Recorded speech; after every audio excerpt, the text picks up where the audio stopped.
Hello and welcome to GB Face, the Global Voices Hangout series. I'm Saha, coming live right outside of San Francisco. I'm the managing editor at Global Voices, and I'm joined in Cambridge, Massachusetts by Firuzeh, who is our Spanish language editor at Global Voices, Angel, who joins us from San Juan, Puerto Rico. He's our Puerto Rican contributor, also a singer, and Ana, who is a historian and our Puerto Rican contributor. She's based in New Jersey, USA. Today we're going to be talking about one of the longest serving political prisoners in the world, Oscar López Rivera. He has been behind bars for over 35 years, which is almost half of his life. When we hear about Oscar, many of us in the US haven't even heard about him or even around the world, but he's a name that our Puerto Rican contributors are very familiar with. And I wanted to ask all three of you what you feel when you hear his name emotionally, like if you could just describe in 2 or 3 words when you hear his name, Oscar López Rivera.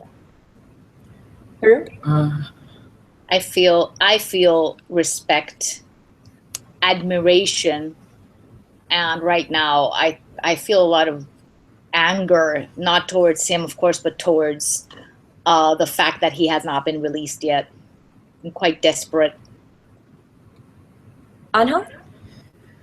Well, I share Firuzeh's feeling that I also feel a great sense of admiration and respect towards Oscar, but that also comes accompanied with this very strong sense of heartache for the injustice of his situation. Ana? I'm gonna have to reiterate the statements that Firuzeh and Angel made. I feel a lot of respect, but also a lot of anger. I know Angel is gonna live. And I think we lost your audio. And It is 15 years. Sorry? I think we lost your video and we're losing your audio. I'm sorry? Hold on. Is this better? Hold on a second.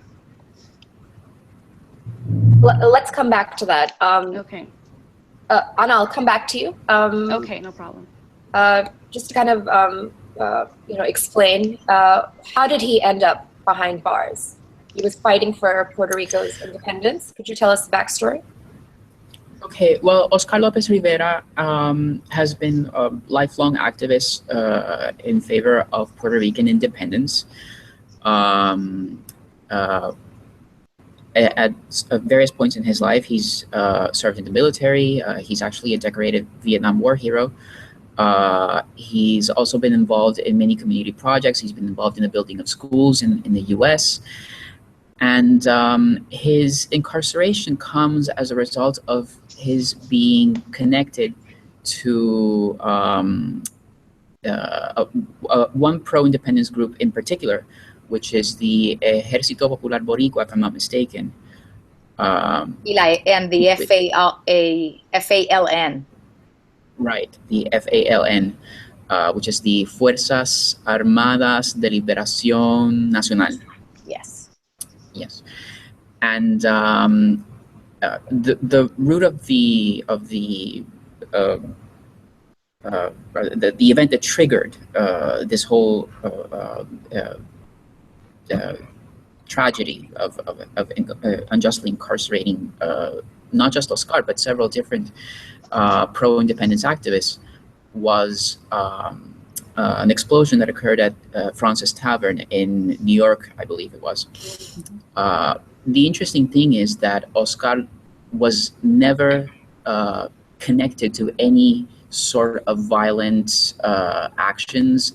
Nothing was ever proven against him. He was never even charged, for that matter, which is why the federal government resorted to the seditious conspiracy charge, which is simply advocating to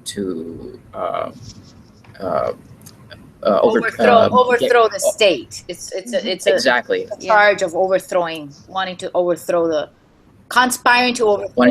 colonial rule. That's the charge. So Francis, that's the charge. The Francis Tavern, I have to say, I think 4 people died, but he was never connected to the death of anyone. Exactly. He was never connected to the death of anyone, nor of any violent acts. Nothing was ever proven. So that's why they resort to the seditious conspiracy charge, which is what makes Oscar Lopez a political prisoner. He's not in jail for any concrete action that he's taken, if not for breaking any laws, simply because of his political beliefs. And that's what makes this what makes Oscar's sentence so outrageous and so unfair, because he's been in jail for decades solely because of his political postures. 35 years. He's been in federal prisons in the United States for 35 years. He's 72 years old, and he has a daughter, and he has a granddaughter. He has never been able to actually, know outside of jail, and he is an extremely dedicated. He's an artist. He was a community leader in Chicago. He was raised in Chicago, although he's from the mainland. He was a community leader in Chicago, as Angel said, a decorated veteran, Vietnam veteran, very active in the Puerto Rican community in Chicago in the 1960s, 70s, and very active in favor of the independence of Puerto Rico. And he's been transferred to various. He spent 12 years in solitary confinement, 24 hours a day, 7 days a week, which is, as we know, a violation of most basic human rights and human rights treaties. And that is basically widely condemned today. Which is solitary confinement is widely condemned around the world today. So. And he's right now he's in a prison in Indiana, Terre Haute, Indiana, and he's an artist, and he paints beautifully. He is an incredibly talented writer too, and he takes care of himself very well. He does exercise. He's a vegetarian. He's a vegetarian, and one of the things he said in some of the interviews is that he has to take care of himself. He knows, because no one else is going to do it for him. Yes. Okay, so recently, the last few years, there's been a movement to have him released from prison, but particularly in the last few days, this movement has gained momentum. Hello. Because people are worried that this is his last chance to kind of be pardoned by President Obama before he leaves office. And, quite a few big names have kind of spoken up for Oscar, including Bernie Sanders. Could you tell us a bit about this petition, the movement to have him released from prison? Ana, are you back? Yeah, I'm back. Sorry. Go ahead. Why don't you tell us? It was started by a lawyer in Puerto Rico. His name is Jose Irizarry Rodriguez. I think I got his name right. He is the coordinator for the Institution of Gender Learning. I think it's located in Caguas. And once President Trump won, everybody in Puerto Rico felt, well, obviously, given his plans and his statements that he's made on Latinos, his very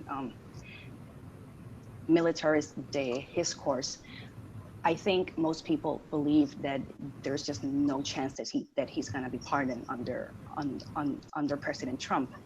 Mm-hmm. And with only 2 months left of President Obama,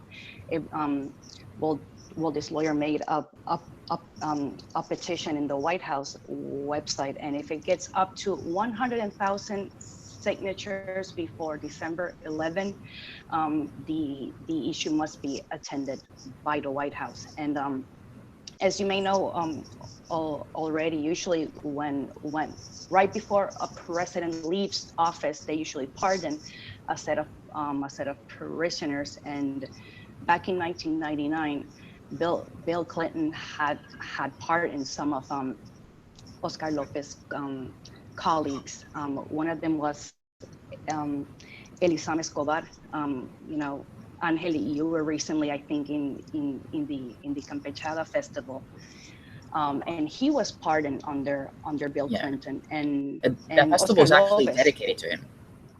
I'm sorry, that Oscar López was actually dedicated to Elizama Escobar this year. And Oscar López was to be pardoned, but one of the members also of the nationalist movement did not get the clemency that most of the group got, so he decided to stay. But then in 2010, I think it was, and I don't remember his name, that friend of Oscar López was granted a parole, and Oscar López has never even been granted a parole. So I think most people in Puerto Rico kind of see that this is kind of like our last chance, so we can help Oscar López. I want to say, I'm sorry, excuse me, it's just that it's very important to understand that when a lot of his compañeros, a lot of his comrades, a lot of his fellow, activists for Puerto Rico's independence were, their sentences were commuted by Clinton, which is what Ana was saying a little bit. Oscar, he has such a deep sense of integrity that he did not accept, because some of his comrades were not, and some of his fellow activists were not included, right? So this man, he actually stayed in prison because he could not. He did not his want comrades. to. Yes, exactly. So that's just. He had the option to get clemency then? Excuse under me? Bill Clinton, yes. Under Bill Clinton, he did get the option. He would have been freed in 2009. Yes. But he rejected it for the reasons that Firuzeh just said. Yes. So I think this is a good point to kind of bring in the Puerto Rico question, right? So I asked this right before we started. Ana, you weren't here, but all three of you, you travel outside Puerto Rico, you travel outside the U.S. When you are, for example, in Europe or somewhere outside this country, what do you normally say where you're from? Firu? Oh, from Puerto Rico, definitely. That's where I am from. Angel? I always say Puerto Rico. Ana? I'm sorry, can you ask the question again? When you're traveling outside the U.S., where do you usually say you're from? I'm from Puerto Rico, of course. Okay. Do any of you ever say quite obvious? Do you ever say that you're American? No. No. Why would we? No. So there's exactly. and could you tell a bit about the context there? Puerto Rico is a colony. Yes, Puerto Rico has been under. Ana, do you want to take this one? Sorry. Hello, Ana? Yeah, sorry. Okay. I'm here. Do you want to take that question? Sure. Well, we were a Spanish province for over 300 years. We belonged to the Spanish crown. And in 1898, after the conclusion of the Spanish-American War and the signing of the Treaty of Versailles, Puerto Rico, Guam, Cuba, and the Philippines to the United States. Eventually, Cuba and the Philippines really, got to separate, but we've had a colonial relationship with the United States for over a century. In 1917, we were granted American citizenship, but after the conclusion of a set of cases, which were called, I think, the Insular cases, and that was in 1902, I think. Well, they were It's breaking up. Ana, could you pick up from here? Sorry. Yeah, I'm sorry. Oh, well. Sorry, Ana, you're breaking up. Ana, could you pick up from there? Sorry. Yeah, Ana was talking about the insular cases. Yeah, I can hear you. Yeah. Yeah. Okay. Well, after those cases were settled in the Supreme Court, what they determined was that Puerto Rico belonged to the United States, but it's not part of it. So I think that in a sense is reflected in Puerto Ricans, because usually when I speak with people from South America, they're, the attitude is usually, well, you're an American citizen, you carry an American passport, why don't you call yourself an American? Well, the legal framework itself, doesn't refer to Puerto Rico like part of the United States. And what we have is a Commonwealth, which was created in 1952, signed by our first elected governor. And we can vote in our local elections, but not in the federal election. So during For these past example, you had elections, no say in President Trump being elected. No. No. We don't even have, and what we have in Congress is a voice. We send a resident commissioner who doesn't vote on the issues. So all we have is a voice. And actually, our last resident commissioner actually spoke favorably on Oscar Lopez's release. I think it was Pedro Pierluisi. Pierluisi, yeah. If I'm not wrong, yeah. I want to just say briefly that Ana was talking earlier a little bit about the petition. The petition is the latest, most recent iteration, right, of the campaign. It can be found on the White House petition website. You can Google White House petition Oscar López Rivera, because it's a very long URL. I'm just saying that it's the most recent iteration, but of course this campaign for the release of Oscar has been going on for many years. His lawyer is Jan Sussler, who was also the lawyer of the other activists who were commuted. Their sentences were commuted in the late 90s. Jan Sussler, she's in Chicago. And I just want to say that it has really, really been a very a movement that has been able to unite people across the political spectrum, and people who believe in statehood for Puerto Rico, and people who are independence, pro-independence, and from the left, from the right, they have really united for this, because it's something that it's just really, really urgent, right? And artists, celebrities, personalities, we've seen Lin-Manuel Miranda from Hamilton, Ricky Martin directly appeal Obama for his release. And of course, we've seen Desmond Tutu, Rigoberta Menchú, and just many other people highly respected, Nobel laureates, right? Ask for his release. When was the first time you heard about Oscar, Firu?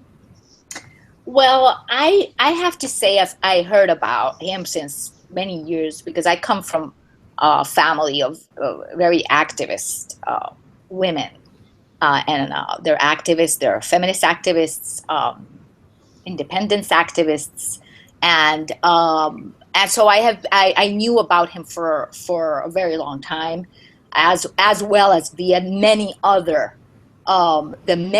political prisoners Puerto Rico has had during its history, right? We have a long history of political prisoners who have been imprisoned in the United States. So I was very aware of this since I was a kid, a teenager. I knew about him. And then, of course, as a journalist in Puerto Rico, as a reporter, I covered many issues that had to do with Oscar Rivera, and then more recently with Angel and Ana, and I also interviewed Jan Sussler for Global Voices. So yes, I've been involved for a while. Angel, you're 30 years old, so Oscar has been in prison pretty much your whole life. Yes. You grew up in San Juan, in Puerto Rico, in San Juan, I believe. You live there right now. And when was the first time that you heard about him? Well, I had heard the name Oscar López Rivera before, but I didn't know anything at all about his story. And after I started writing for Global Voices,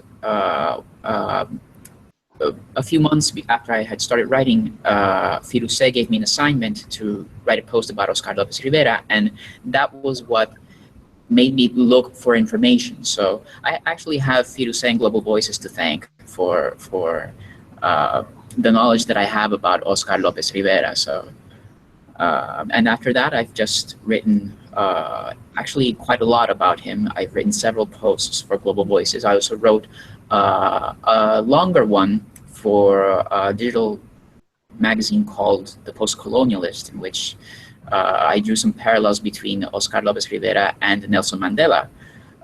The two figures are strikingly similar, and it's actually quite interesting that President Obama has declared that he's a great admirer of Nelson Mandela, and yet he still keeps Oscar López Rivera in prison. He hasn't released him from prison yet, seeing as how the two cases are so similar.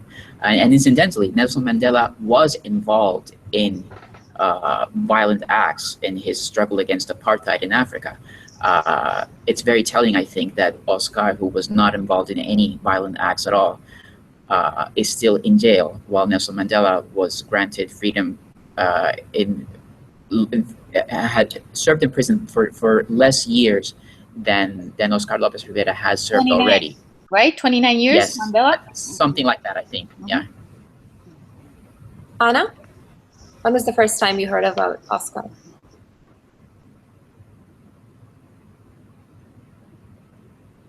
Sorry, can you hear me now? Yeah. When was the first time that you heard about Oscar López Rivera?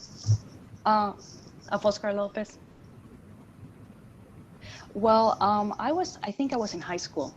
Usually when you're a kid in Puerto Rico, the first nationalist hero you hear about is Pedro Albizu Campos, who was also imprisoned under, I think it was under seditious conspiracy. Yes. He was tortured by the government as well.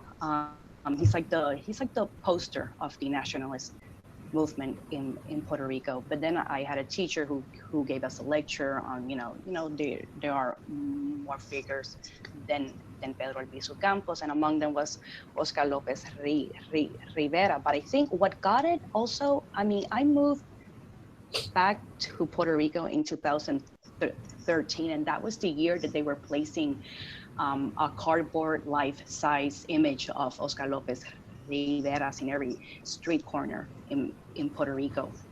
I don't know if that was part of the San Sebastián thing, was the hurricane. I'm not sure how it got started. I'm not sure how it. Yeah, I don't know how it got started. I know it became a large thing. You would see pictures of Oscar in every street corner, in every porch, every balcony.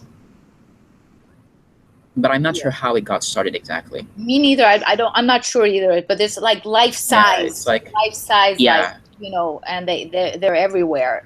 They've been. Yeah, it's like the equivalent of Frodo Lee. Yeah.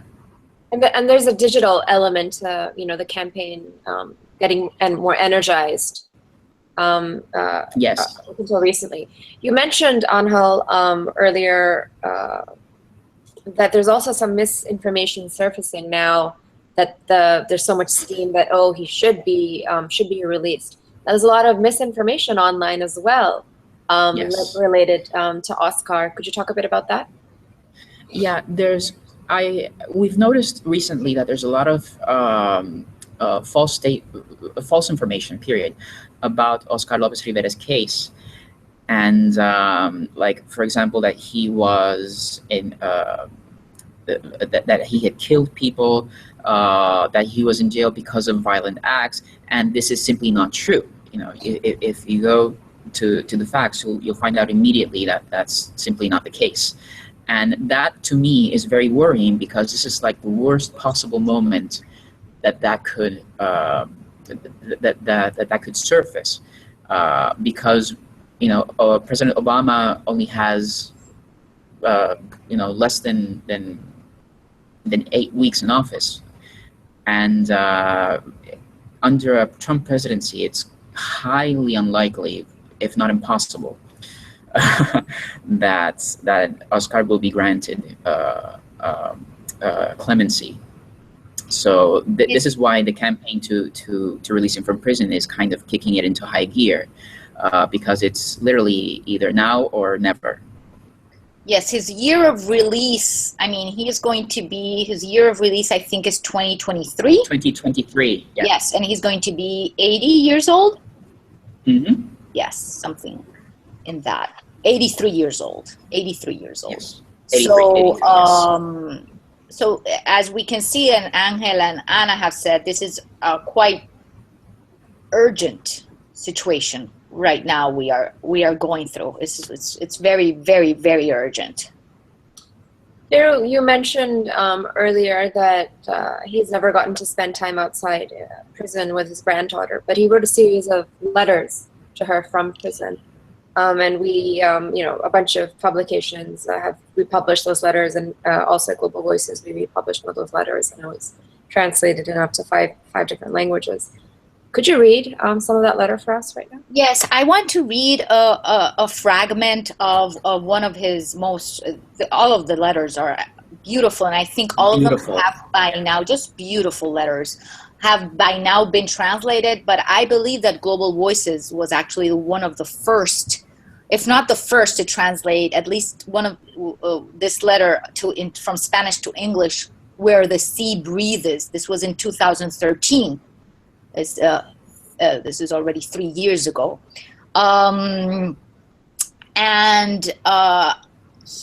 the Sea Breathes, I want to read a fragment from this just because this idea, of course, as us being from an island, the sea, the ocean has a very, very deep meaning for many of us, right? It's just really integrated into who we are and how we live, and it has a very special, very emotional meaning for us, right?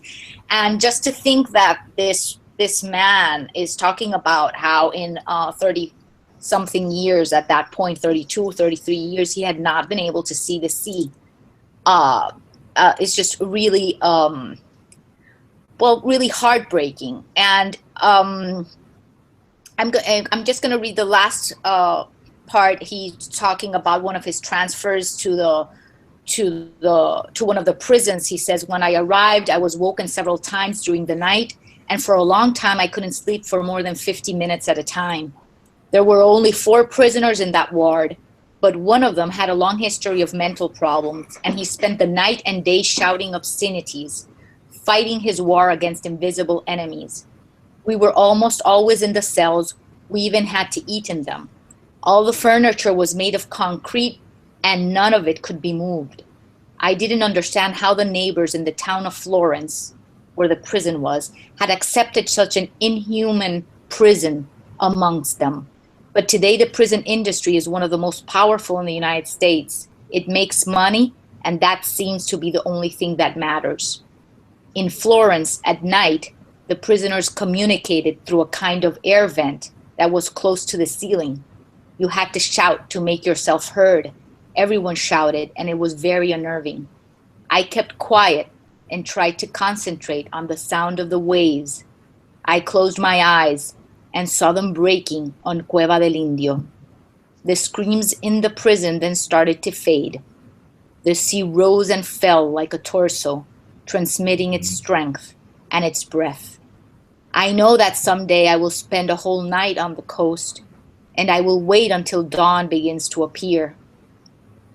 Then I will do the same in Jayuya, to watch the sun rise over the mountains. With this hope, in resistance and in struggle, your grandfather sends you a hug." So, yeah, that's it. Thank you for reading that. It's about time to end now. Are there any last words that you would like to share about the move to pardon Oscar López Rivera? Ana?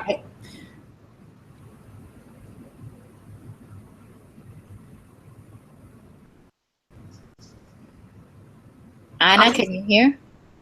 Angel? Well, I think, first of all, I'd like to invite as many people as possible to sign the petition that's circling on the White House page. I think that's very important. We need to get to 100,000 signatures before December 11th.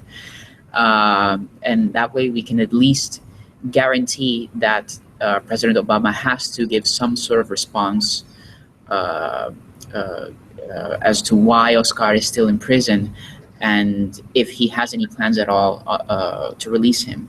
So I think right now the best thing that anybody can do to help the cause is to sign that petition. And also learn as much as you possibly can about Oscar Lopez's story. There are several posts on Global Voices that you can use that are great introductions to his struggle, and share them as much as possible, and try to counteract all of the terrible things that are being said about him on social media. That I would definitely Angel, repeat what Angel says. Basically, just really important, urgent to sign the petition. To use anything you can use to make this case known, and have solidarity with Oscar López Rivera through social media, calling the White House, signing petitions, writing about calling it. Your local congressman. Yes, calling the congressmen, journalists. If any mainstream journalists in the United States are listening or will listen or hear this, this is not.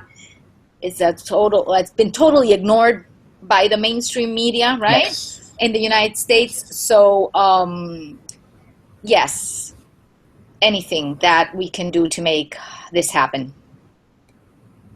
Thank you. Unfortunately, I think we lost Ana, but thank you so much, Firu and Angel and Ana, for joining us in this episode of TV Face.